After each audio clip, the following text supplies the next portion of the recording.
স্বাগতম ক্রিকেট ফ্রেন্ডসের নিয়মিত আয়োজন টোটাল ইম্প্যাক্ট। আমি সৈয়দ সামি আছি আপনাদের সঙ্গে। আজকে সিলেট টাইটান্স কিন্তু দারুণ একটা জয় তুলে নিয়েছে ঢাকা ক্যাপিটালসের বিপক্ষে। টানা 2 ম্যাচে জিতে তারা কিন্তু একটা কামব্যাক দেখিয়েছে। এই ম্যাচটা নিয়ে কথা বলার জন্য আজকে হাজির হয়েছি। আমার সঙ্গে আছে মোহাম্মদ সাদমান। সাদমান, স্বাগতম। ধন্যবাদ। নতুন বছরের শুভেচ্ছা আপনাকে। আপনাকে। আজকে এই ম্যাচটা যে হলো হাড্ডাহাড্ডি, সিলেট আসলে প্রথম ম্যাচটা নিজেদের ঘরের মাঠে হেরে গিয়েছিল। তাদের আসলে একটা কামব্যাক দরকার ছিল।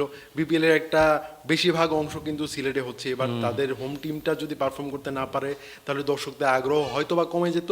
সেটা কি মিরাজরা কি পারছেন কিনা ধরে রাখতে? হ্যাঁ, খুব ভালোভাবেই পারছেন। প্রথম ম্যাচটা আপনি বলছিলেন যে তারা আসলে হেরে গিয়েছিল এবং সেই ম্যাচটাও কিন্তু তারা আসলে ভালোই খেলেছিল। 190 রানের মতো টার্গেট দিয়েও কিন্তু আসলে নাজমুল শান্ত এবং মুশফিকের কাছে আসলে হেরে গিয়েছিল। কিন্তু যেটা বলছিলেন যে গতকালকে আমরা জানতে পেরেছি যে চিটাগাংয়ে এবার আর কোনো বিপিএল গড়াচ্ছে না। সো সেই হিসেবে সিলেটে কিন্তু ম্যাচের সংখ্যা বেড়ে গিয়েছে। সো এখন সিলেটদের দর্শকদের জন্য এই টাইপের ম্যাচ কিন্তু খুবই জমজমাট। আপনি শেষ পর্যন্ত কি হবে না হবে সেটা ভেবে একদম শেষ ওভার যখন জিতছেন তখন কিন্তু আসলে পয়সা উসুলের মতো একটা ম্যাচ হয়ে যাচ্ছে। এই ম্যাচটা কিন্তু আসলে সিলেট খুব ভালোভাবেই আসলে আগেই জিতে যেতে পারতো, কিন্তু শেষে আসলে শামীম হোসেন পাটোয়ারির এই দুর্দান্ত ইনিংসের জন্য শেষ ওভার পর্যন্ত গিয়েছে এবং শেষ পর্যন্তও কিন্তু শেষ বল পর্যন্ত আসলে সুপার ওভার হওয়ার একটা সুযোগ ছিল, কিন্তু সেটা আসলে করতে পারেনি। সেই কারণে কিন্তু 6 রানে জিতে যায় মোহাম্মদ আমিরের লাস্ট ওভারটা আপনি মানে একদম সামনাসামনি আমরা একশন নিয়ে দেখছিলাম।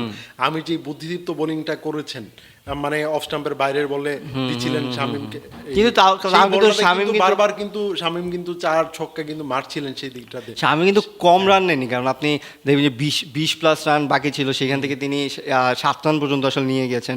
তিনি কিন্তু আসলে এখানে এক্সট্রাও কিছু এসেছিল। আমরা বলছিলাম যে মোহাম্মদ আমিরের কাছে যদি এইরকম এতগুলো রান যদি মোহাম্মদ আমির দিয়ে দেয় তার ক্যারিয়ারটাই আসলে কোথায় চলে যাবে। কিন্তু তিনি কিন্তু আসলে শেষ বলটা যেই দুর্দান্ত ইয়র্কার দিয়ে আসলে শেষ করেছেন, সেটা আসলে তার এক্সপিরিয়েন্স কি বোঝা যায় যে মানে তিনি কতটুকু বুদ্ধিদীপ্ত দিয়ে বোলিং করে থাকেন। আজকের ম্যাচটা সব মিলিয়ে বাংলাদেশ প্রিমিয়ার লিগের আমাদের কিন্তু বেশি নজর হলো বাংলাদেশের প্লেয়াররা কে কেমন করছেন। সেই জায়গায় শামীম হোসেন পাটোয়ারি কি মানে একটু স্বস্তি দিচ্ছেন কিনা? তার আগে ম্যাচগুলোতে খুব একটা ভালো করতে পারেননি, তবে কিন্তু এই ম্যাচটাতে একদম দুর্দান্ত একটা। হ্যাঁ, শামীমের এই ইনিংসগুলোর জন্য কিন্তু শামীম আসলে সবসময় পিকে থাকে বা তাকে নিয়ে আলোচনা হয়ে থাকে, কিন্তু তিনি আসলে এই কনসিস্টেন্সিটা সবসময় ধরে রাখতে পারে না। তার ফিনিশিং রোলটায় তিনি আসলে তাকে ফিনিশার হিসেবেই আমরা চাই যে তিনি টি-20তে ফিনিশ করে আসবেন, কিন্তু আজকে অলমোস্ট আসলে তিনি করে ফেলেছিলেন। এরকম ইনিংস তিনি আগেও খেলেছেন এবং জিতিয়েছেন বাংলাদেশ দলকে। সো তার জন্য তো আজকে আসলে বলতে গেলে ইন্ডিভিজুয়াল সাকসেসফুল ডে। তবে ঢাকার কি ব্যর্থতার কারণটা মনে করেন তাদের টপ অর্ডারটার কারণে তারা কি একটু মানে বেশি স্ট্রাগল করছে? হ্যাঁ, তাদের টপ অর্ডার বলুন মিডল অর্ডার বলুন, আপনি সাইফ হাসানকে নিয়ে আমরা খুব আসলে আশা ছিল, কিন্তু সাইফ হাসান কিন্তু সেইভাবে আসলে পারফর্ম করতে পারছে না। আজকেও তিনি মাত্র 9 রান করে আউট হয়েছেন, 17 বল খেলেছেন। সো সেটা একদমই আসলে টি-20 সুলভ ম্যাচ না। তাছাড়া আজকে জুবায়েদ আকবরেরকে নামেছিল, তিনিও 1 করেছেন। উসমান খান 21 করে আউট হয়ে গেছেন।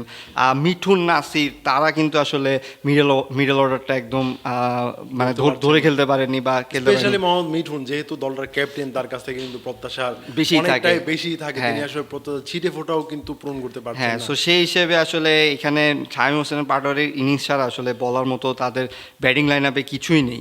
তবে সিলেটের জন্য ম্যাচটাতে এসেই একটা দারুণ চমক দেখিয়েছেন। আপনি বলতে পারবেন যে হ্যাঁ, আজমতুল্লাহ ওমরজাই তিনি মানে ব্যাটে বলে যে পারফরমেন্সটা দেখিয়েছেন এই দলটার জন্য, এটা আসলে এইখানে সিলেটে আমি আসলে ওমরজাইয়ের আগে ইমনকে নিয়ে আসলে একটু কথা বলছি। ইমন কিন্তু আসলে 4 নম্বরে নেমে খুবই দুর্দান্ত খেলছেন। তিনি কিন্তু প্রত্যেক ম্যাচে রান পাচ্ছেন। আজকেও তিনি 32 বল 44 রানের ইনিংস খেলেছেন। আপনি দেখেন মানে সাইম আইয়ুবের মতো ব্যাটার যেখানে আছেন তিনি আসলে ফর্মে নেই খুব একটা। তারপরে কিন্তু এই রনি তালুকদার আছেন, তারাও ফর্মে নেই। আমার মনে হয় যে সিলেটের এই জায়গাটা নিয়ে যদি আরেকটু কাজ করে সিলেট আসলে দারুণ একটা কাম। মিরাজও কিন্তু আসলে ক্যাপ্টেন হিসেবে তিনি আসলে ফার্স্ট রাউন্ডে নেমে কিন্তু আমার মনে হয় যে আপনি ইমনের মতো এরকম ফর্মে থাকা একজন ব্যাটারকে আপনি নিচে নামিয়ে যখন খেলছেন তার ঠিকই কিন্তু ব্যাটিং করতে হচ্ছে পাওয়ার প্লের মধ্যে।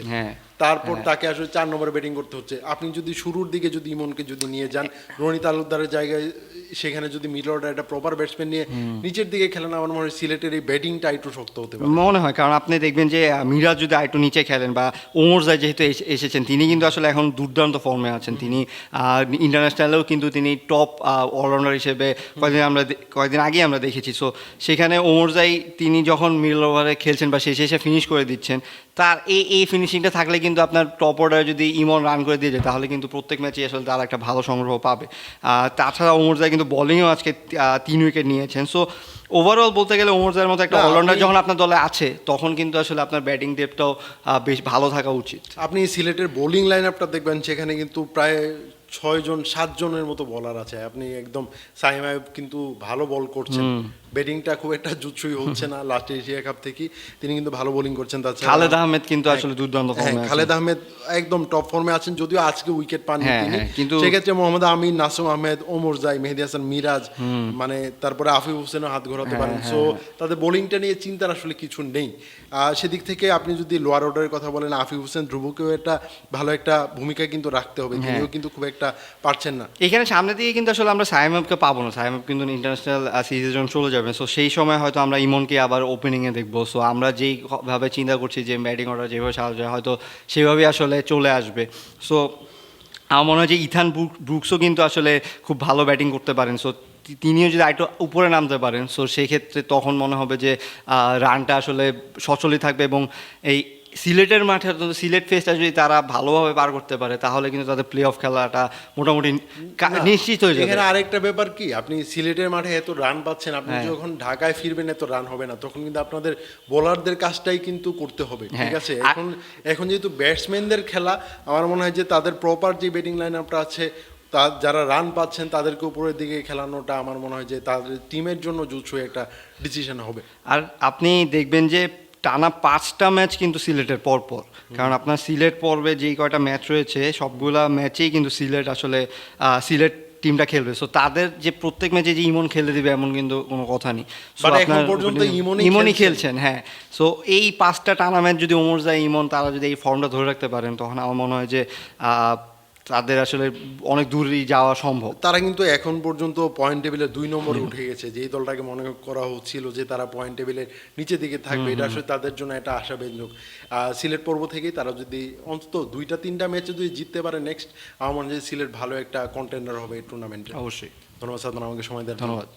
দর্শক, ক্রিক ফ্রেন্ডসের নিয়মিত আয়োজনে আমাদের সঙ্গে থাকার জন্য ধন্যবাদ। পরবর্তী কোনো পর্বে অন্য কোনো বিষয় নিয়ে আবার কথা বলবো, সেই পর্যন্ত আমাদের সঙ্গে থাকবে।